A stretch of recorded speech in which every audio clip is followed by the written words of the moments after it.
Assalamualaikum warahmatullahi wabarakatuh.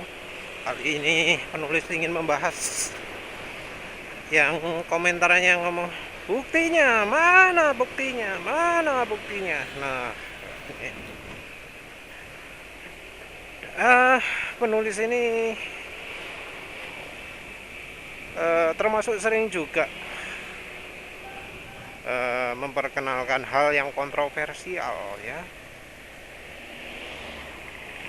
Hmm, Ya terutama sih di bidang oli, seperti penggunaan margarin, seperti penggunaan minyak goreng. Penulis bukan yang pertama eh, menggunakan minyak goreng. Sebelum penulis ada beberapa orang yang pakai minyak goreng 100%. Kalau penulis ini mungkin yang mempelopori penggunaan sebagai aditif. Jadi eh,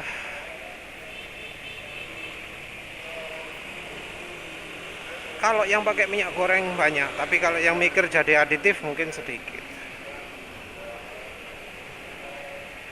Apa sebelumnya nggak ada yang kepikiran jadi aditif? Nggak tahu ya.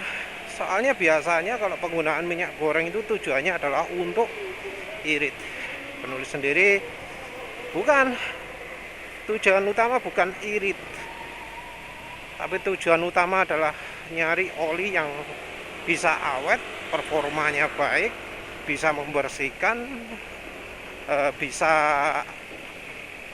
apa ya, mesinnya awet, performanya enak lah, wis itu intinya. Cuma entah mengapa ya, akhirnya kok berujung ke kombinasi yang murah meriah ya, mesran dan bimoli, murah itu.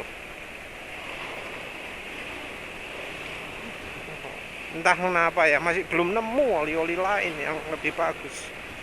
Tapi ya penulis belum sempat coba Ipone, belum sempat coba motul multi power. Total belum sempat, PTT belum sempat, Adnoc belum sempat, tapi udah punya yang PTT, Adnoc, Redline udah punya.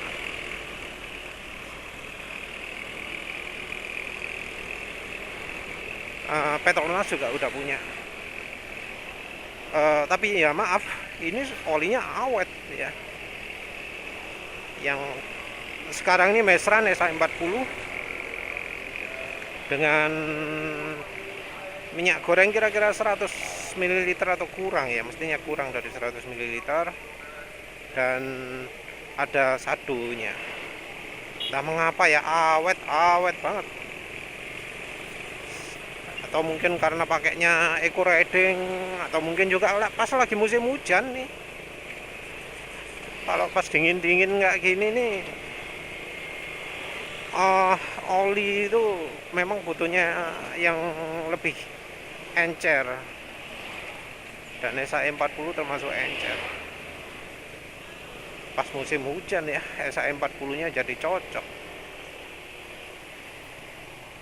Entah juga mungkin karena fuel dilusinya jadi berkurang, karena penulis bensinnya bukan, campuran bahan bakarnya sudah CU+5, lebih boros kan, rasio bahan bakar jadi lebih ideal. Karena ya sekarang siang-siang pun tarikannya mantap banget ya, walau lagi dihalangi performanya oleh oli masih mantap.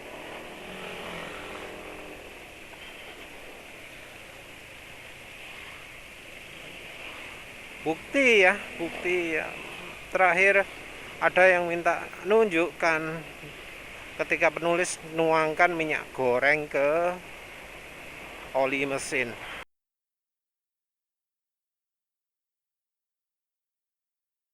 Wah, terus terang kalau nunjukkan, nuangkan dari kemasan oli, dari kemasan minyak goreng, wah kayaknya sudah nggak pernah ya. Karena apa ya? Karena takut ketahuan istri, bukan soal apa-apa. Takut ketahuan istri. Nanti pas ketemu, dah, yo minyak gorengku kok dipakai. Nah itu berapi nanti ya. Makanya selalu penulis pindahkan ke botol. Mungkin ya barangkali istri cuma curiga, loh kok minyak gorengku entek, ya, kok cepet entek. Ya tapi yang gitulah. Walau akhir-akhir ini penulis milih beli sendiri karena rasionya banyak. Mulai dari penulis pakai 50%, penulis beli sendiri. Tapi ya gitu, langsung dituang ke botol. Kalau ketahuan dekat oli mesin ada minyak goreng ya diambil istri. Alasannya wis beda lagi. Sama-sama nggak pingin ketahuan istri ya.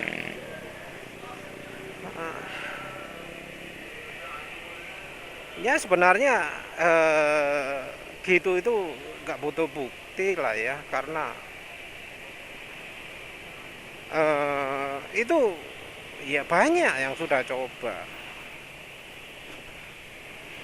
Sekalipun nggak nunjukkan gambarnya ya, penulis pernah nggak nunjukkan gambar apa, tahu-tahu nunjukkan rekaman video sebelum dan sesudah nambah minyak goreng. Sebentar ya, ini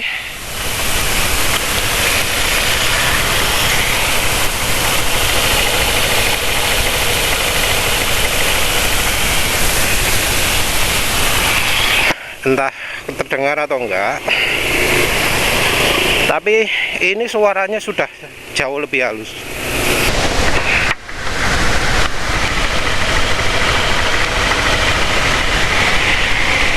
Tapi maaf, penulis sudah lupa judul videonya yang mana. Yang jelas waktu itu lagi pakai Amsoil,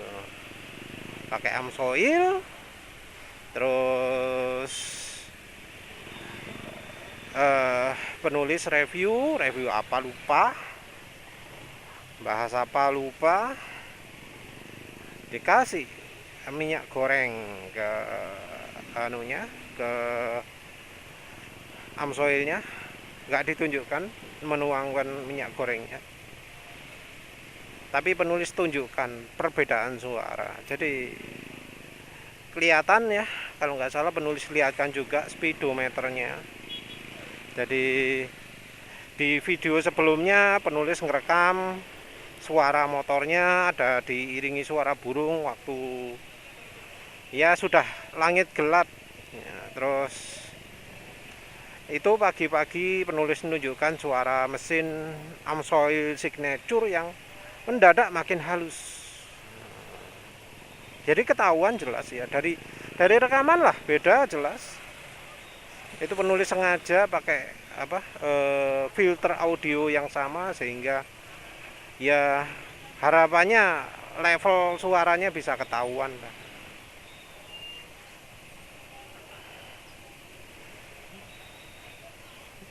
Seandainya nggak gitu ya, kan agak sulit juga ya mengetahui beda suara. Warna suara ketika dicampuri minyak goreng itu beda. Jadi berisiknya ketika sebelum pakai minyak goreng itu beda dari berisinya setelah pakai minyak goreng. Kalau kita rekam, kalau audionya di apa jenenge, di auto leveling ya, dibuat kerasnya itu sama, warna suaranya berubah. Nah ketika sudah pakai minyak goreng itu suaranya sumbernya dari mana-mana. Suara knalpot jelas jadi lebih keras, jadi lebih berdesis gitu ya, des gitu. Kalau sebelumnya suara knalpot itu ketutupan sama suara gesekan yang dari mesin. Beberapa bukti mudah ditunjukkan, beberapa bukti sulit.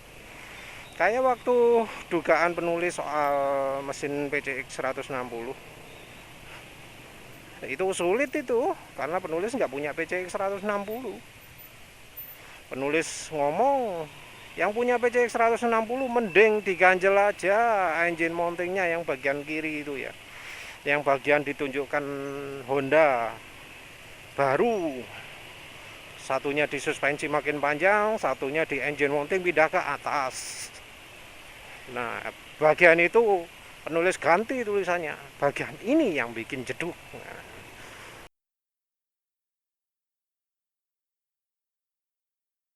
penulis rekomendasikan ganjal, tapi ya mungkin cuma ada 2-3 orang aja yang nyoba. Terus kemudian baru setelah ada pemilik PCX 160 posting bahwa ini loh motorku diganjel sama bengkel resmi kayak gini, baru akhirnya banyak yang nyoba.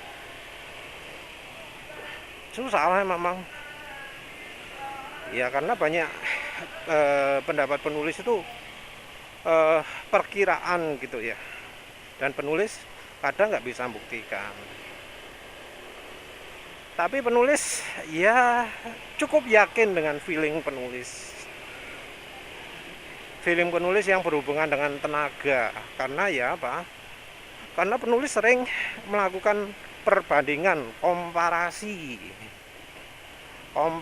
antara yang penulis rasakan dengan apa yang sebenarnya terjadi.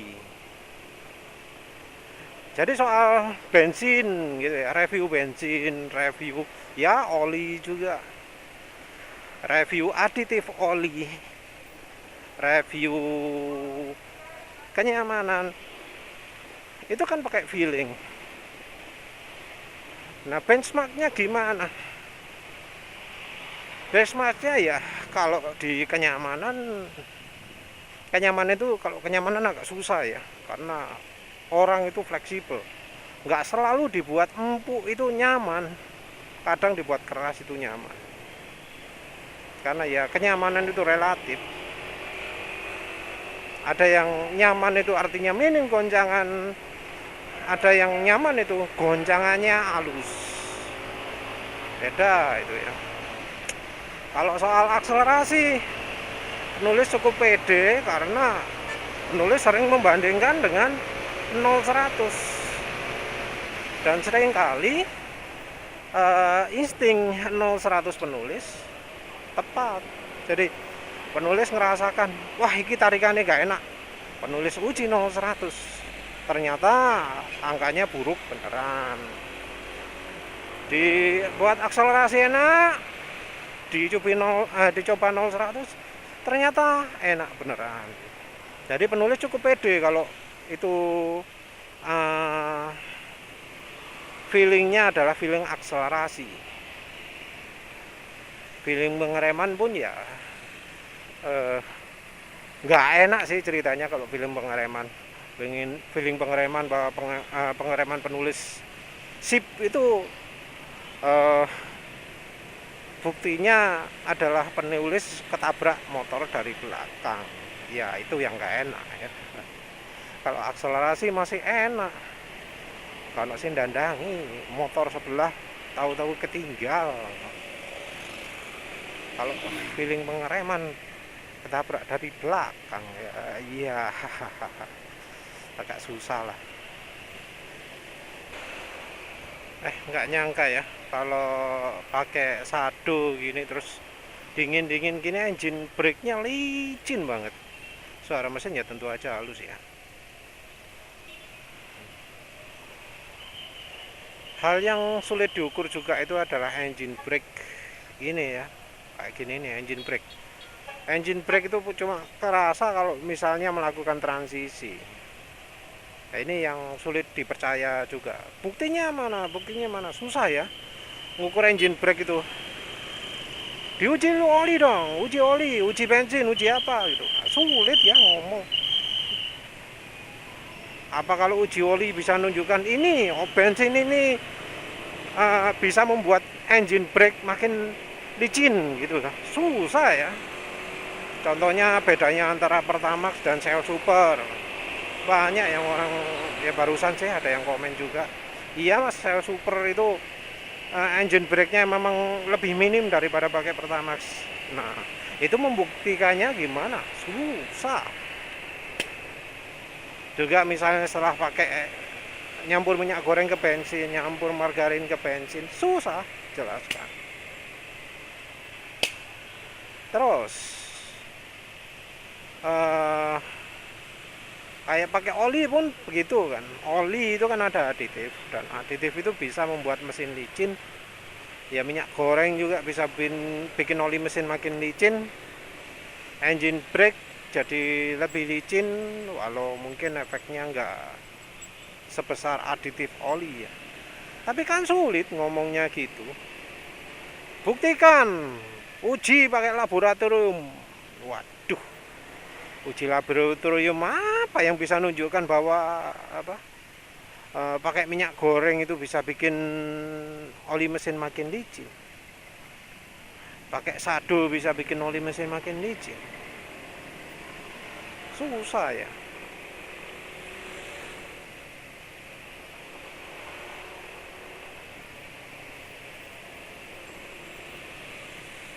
Yang penulis agak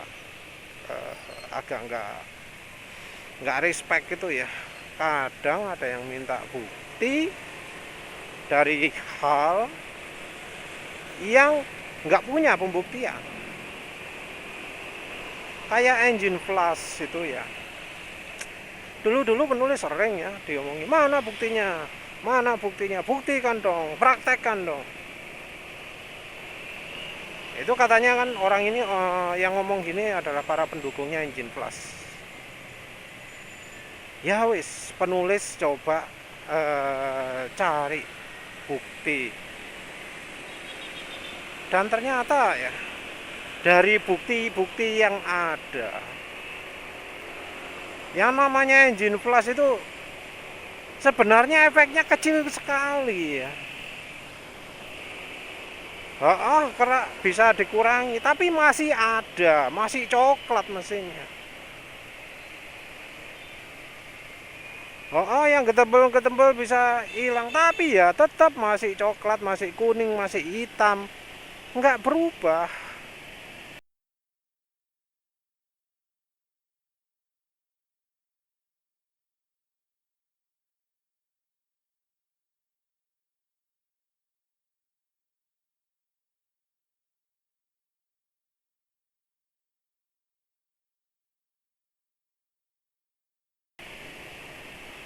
Dan gitu mereka minta bukti.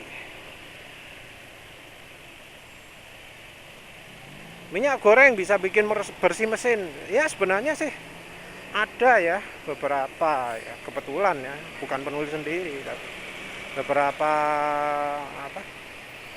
beberapa relawan ya dari yang sudah pernah menggunakan minyak goreng sendiri sharing, ini loh mesinku bersih sih, nggak ada kerak, nggak ada getembret, nggak ada hitam, baik yang mobil maupun yang motor.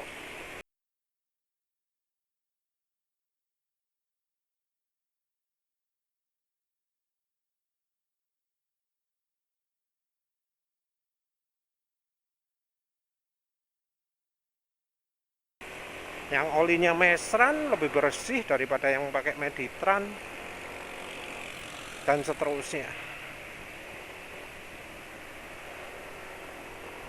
Ya kadang yang komen emang nggak lihat bagian video yang itu, karena ya memang video penulis banyak. Satu topik kadang berkali-kali dibahas karena dilihat dari sisi-sisi yang lain. Itu sih contoh engine flash ya, sudah jelas-jelas dari yang pakai engine flash pun nggak bisa membuktikan kemampuan dari engine flash. Penulis sebut gagal karena ya bersihnya cuma sedikit ya. Tapi ya masih banyak sekali yang ngeyel bahwa engine flash itu oke.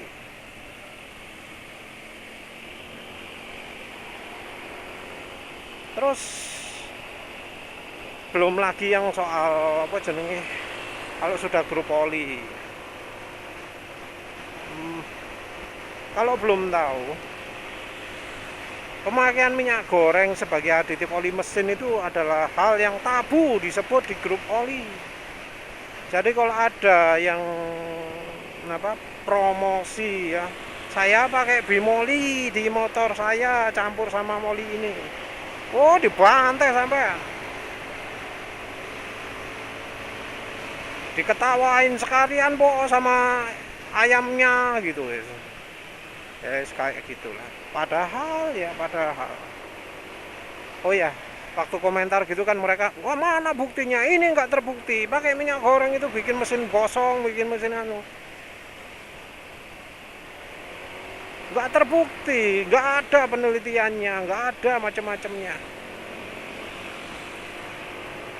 Mereka ngomong gitu, padahal biasanya grup oli itu menyarankan ya, kalau untuk motor pakai oli diesel aja, pakai oli diesel paling bagus, paling oli diesel yang terbaik lah untuk motor ya.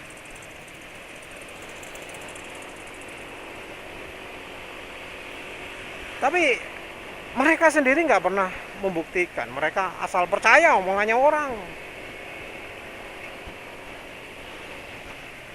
Padahal nggak pernah ada pembandingan, misalnya ya, Delvac One versus mobil super yang untuk motor versus mobil One ESP yang untuk mobil. Semuanya dengan kekentalan yang sama, semuanya dari satu pabrikan, dicobakan ke motor. Apa emang paling bagus oli diesel? Itu nggak pernah ada yang nyoba. Tapi wes seakan-akan yang terbaik oli diesel, yang terbaik oli diesel. Iya kah? Atau yang pamer-pamer AMSOIL ya, yang bikin penulis marah-marah ya. Ada AMSOIL khusus untuk motor, AMC atau apalah lupa. Ada AMSOIL untuk mobil, Signature Series. Ada AMSOIL untuk diesel khusus, ada. Kira-kira kalau dibandingkan, apa yang diesel yang menang?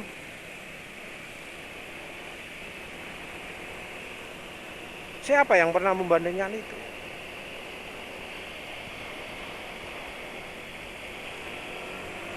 Nggak pernah kan? Ya karena selama ini yang dibandingkan adalah AHM MPX2 versus Vastron diesel. Iya, nggak fair lah. Kalau di oli diesel, ya silahkan cari yang merek yang sama. Kalau pabrikan tersebut nggak produksi oli diesel, ya cari yang produksi. Oh, namanya pabrik banyak kok.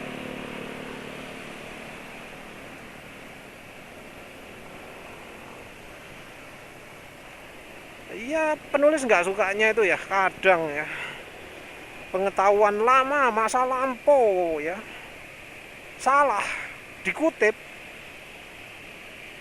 ngutipnya juga nggak pakai ngecek dan recheck, disebut seakan fakta.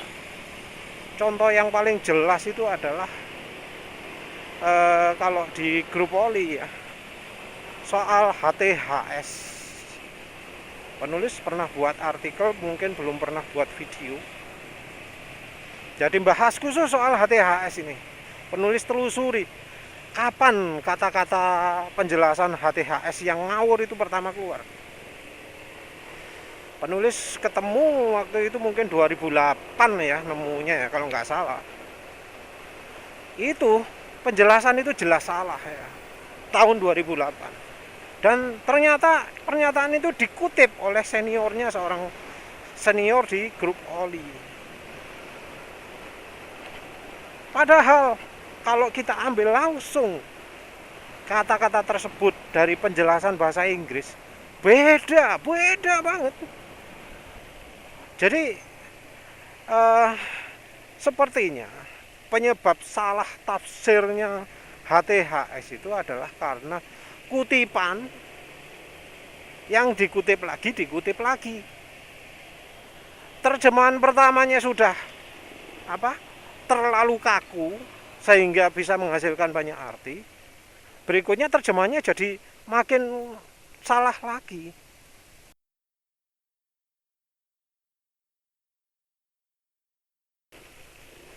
Yang penulis herankan, mengapa yang mengutip itu nggak sekalian kutip dari yang aslinya gitu loh. Aslinya ya memang yang mana sih? Ya contohnya di lembaga oli lah, api.org, astm.org, itu ngasih penjelasan resmi yang sudah pasti benar gitu loh. Tapi mereka enggak, mereka mengutip dari website yang sudah menerjemahkan, padahal terjemahannya salah. Padahal yang mengutip itu bisa bahasa Inggris, tapi yang dipakai yang salah. Kadang juga pakai data yang nggak relevan. Contoh ya, yang seperti penulis bahas akhir-akhir ini soal pelarutan ya. Penulis itu dulu heran. Ini oli kandungan kalsium dan magnesiumnya banyak, kok menghasilkan kerak. Tapi penulis baru kepikir setelah baca penjelasan tentang aditif. Penjelasan apa itu sih kalsium dan magnesium? Dijelaskan bahwa kalsium dan magnesium adalah deterjen. Deterjen itu fungsinya adalah memecah, membuat kerak-kerak itu jadi nggak kaku lagi, jadi nyebar lagi, biar bisa larut ke olinya.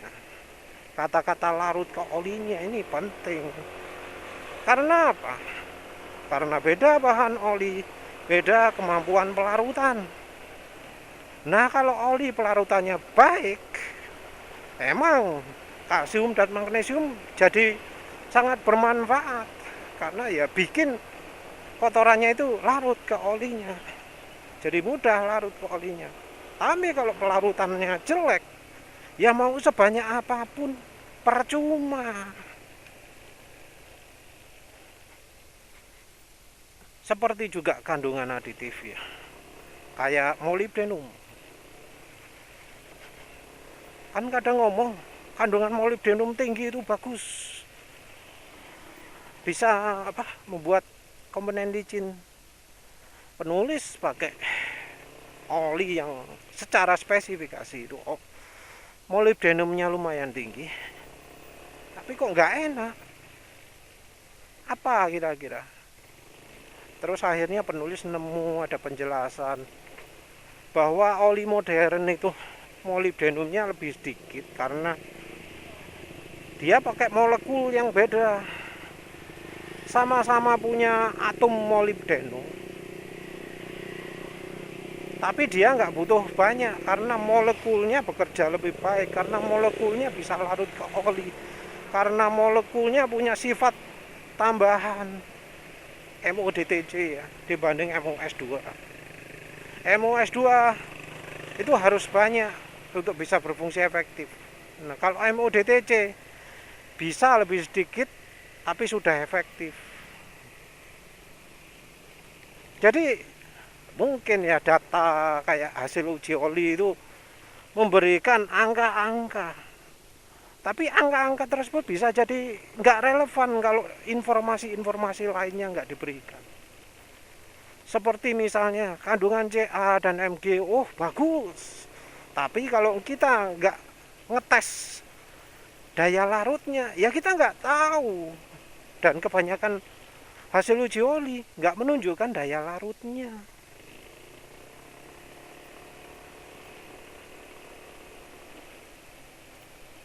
Terus kayak kandungan magnesium tinggi belum tentu lebih bagus.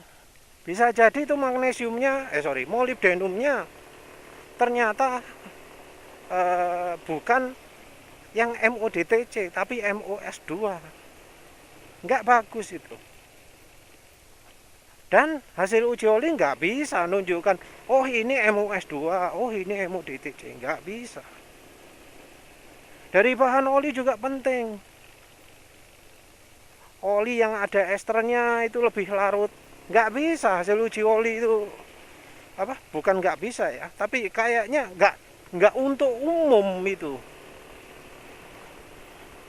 Jadi dalam apa, uji-uji oli yang bisa kita lakukan itu penulis nggak nemu yang bisa untuk nguji bahan olinya apa, jadi PAO-nya berapa, eh, esternya berapa persen, itu kayaknya nggak ada.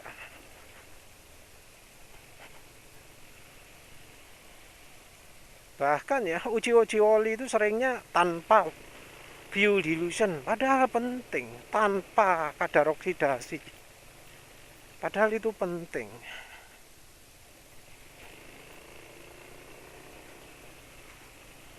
Ya, ya maklum lah ya, orang merasa oh ada data ini pasti hasilnya kayak gini, sama kayak punya dyno.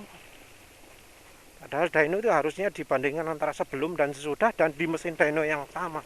Orang kadang dyno di tempat berbeda sebelum dan sesudah, datanya jadi data nggak berguna, kira-kira kayak begitulah. Ya wes gitu aja, terima kasih sudah menonton. Assalamualaikum warahmatullahi wabarakatuh.